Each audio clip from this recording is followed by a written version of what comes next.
मराठा आंदोलक मनोज जरांगे पाटलांच्या उपोषणाचा आजचा दुसरा दिवस आहे। सगळे सोयरे कायद्याच्या अंमलबजावणीसाठी जरांगे पाटलांचं पुन्हा एकदा उपोषण सुरू झालंय। उपोषण आंदोलन मागे घेण्याची विनंती जरांगे पाटलांनी फेटाळल्याचं पाहायला मिळतंय। तर जरांगेंच्या वतीने मराठा समाजाला शांततेचं आवाहन करण्यात आलं। आरक्षणाशिवाय आता माघार नाही अशी कठोर भूमिका आता जरांगे पाटलांनी घेतली आहे। सगळे सोयऱ्यांची अंमलबजावणी केली जावी अशी मागणी जरांगे पाटलांची। तर मराठा समाजानं अंतरवाली सराटीमध्ये येऊ नये असं आवाहन त्यांनी केलं।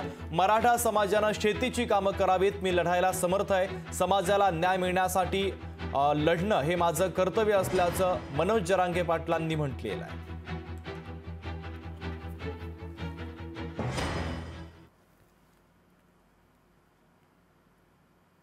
त्याच्यावर लिहिलंय मी ते असं 8-9 मागण्या ज्या आहेत त्याची तात्काळ अंमलबजावणी करा, स्पष्ट लिहिलेलं आहे। त्यामुळं मी मागण्यावर ठामच, नको उपोषणाला बसून उपयोग काय,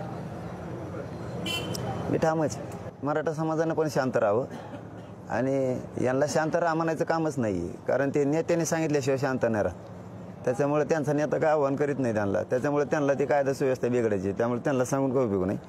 पण मराठा समाजाला मात्र माझं आव्हान आहे की पहिल्यांदाही सांगितलं शांत राहताय राहा, एखादा अर्ध टाकीत असतं टाकू द्या, त्याला काय बघू आपल्याला किती दिवस सहन होते, करू द्या त्यांना चुका बऱ्याच। मी आता मागेच सांगितलेलं महिना 2 महिने गप राहा, बघूयात किती चुका करतात, नाविलाज मग आपला नारड्याला लागल्यावर। लोकशाही मराठी ऐका, पहा, जागरूक रहा।